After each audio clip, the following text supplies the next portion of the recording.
medical doctor, but now I teach junior doctors. Okay. So why next bio? Because saya ada irritable bowel syndrome and GERD yang agak teruk daripada waktu sekolah lah. I think 3 year daripada waktu sekolah I akan food poisoning yang sampai sakit perut guling-guling pergi admit hospital. Okay. And then the GERD and irritable bowel syndrome ni maksudnya it's very unpredictable.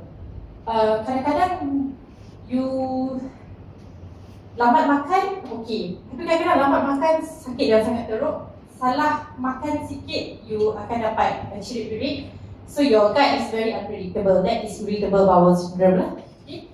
And then moving on, I've been diagnosed with major depressive disorder since 2016.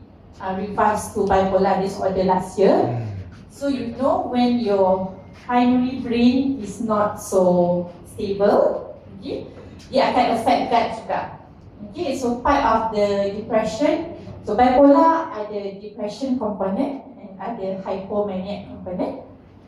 Basically hypomaniac means your brain akan go overdrive, you cannot sleep, you have extra energy, but most of the time it's the depressive side. So you have low energy, you have low appetite, you have low mood, and part of the depression you akan dapat anxiety juga. Okay, so after COVID, after the pandemic, I started to have bila I nak naik public transport atau I nak run courses, which is my job because I was training, nak run online course, I akan pergi toilet 3-4 kali. So I cakap kat husband, I'm not afraid. I tak tahu kenapa I started to go to toilet. So I know with the next bio keluar, so with the other BE product, Aulora, Spirulina, Zincoso, that improved a lot of my IBS, but I know I will need the next bio because my primary brain is not so well, so I need my second brain to be very, very, very good. Okay, so first I update next bio lepas raya, 2 minggu lepas raya. That time I belum dapat stop, tapi somebody is kind enough to give me 3 CC. So I terus ambil 3 CC because sebab lepas raya and ada issue with my emotion sikit waktu tu. So I sembelit yang seminggu sekali pergi toilet. You bayangkan lepas raya, you hari-hari makan rendang apa semua. So my perut like bloated macam up to the point I rasa nak pergi scan I pregnant atau tidak. That was the bloated lah. Semua baju semua tak boleh kencing. So I ambil 3 CC sahaja. And then I stop for 1 week sebab belum dapat my next bio kan. So with that 3 CC is so, and every day after that, walaupun I stop next bio sebab belum dapat lagi, I go to the toilet as usual, very smooth. And the next day itself, semua seluar termasuk sistem wear I lebih longgar daripada biasa. Lebih longgar daripada sebelum puasa, you know. Okay, so I know, wow, this is so cepat, mungkin sebab the postbiotik lah. So seminggu I tak ambil. Lepas seminggu dapat saja, I terus ambil 3 CC sehari lah. So sekarang I think 1 month plus. So what is the effect? So for a bipolar patient like me, our mood are super crazy.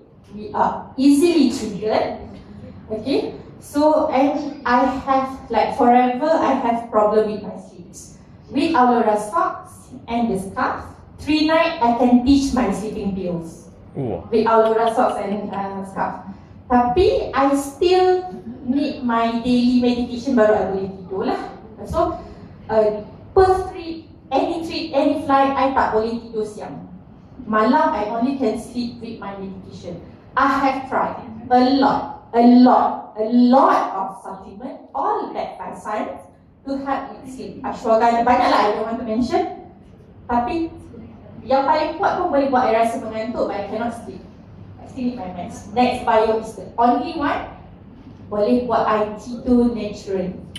So the past 1 month, I would say 1/3 of the night I tertidur, tak sempat nak ambil my ubat yang I kena ambil sebelum tidur kan. Because I ready nak tidur baru I ambil ubat tu, because then I will knock down to sleep. Tapi I think dah banyak malam I terlupa ambil ubat sebab I tertidur before I ambil ubat tu. And during this Tokyo trip, I tertidur banyak kali dalam flight. I tengok movie pun I tertidur. My brain is so healthy now. Okay? And I am more aware, maksudnya You know, bipolar means my brain is either too slow or too fast.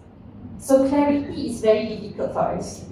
But I think after next bio, I have a lot of idea that I can turn into apa tu, benda yang betul-betul jadi tau. Kalau hypomanic ni banyak idea tapi semua tak boleh buat because you cannot focus on doing things. Now I have a lot more ideas. I started to write books and a lot of content and training for my team. Sekarang maksudnya idea yang you boleh berguna dan betul-betul boleh dizahirkan jadi something yang beneficial lah. So you know, our gut is our secondary. If Nextbio help me as a patient, I'm still on medication, I still see my secondary. But I think it will help a lot of people with mental health issue. Issue means tak ada disease, but you think you ada a little bit of anxiety. Ada benda-benda yang trigger you become very low, but not so bad until you need a medication. And these mental health issues is very alarming now. And obviously, it will help our kids with their focus, okay, with their attitude, especially even yang autistic spectrum pun, we are seeing more and more feedback on these kids become more calm and start to have better focus and learn better. So please keep sharing about Nextbio. Thank you.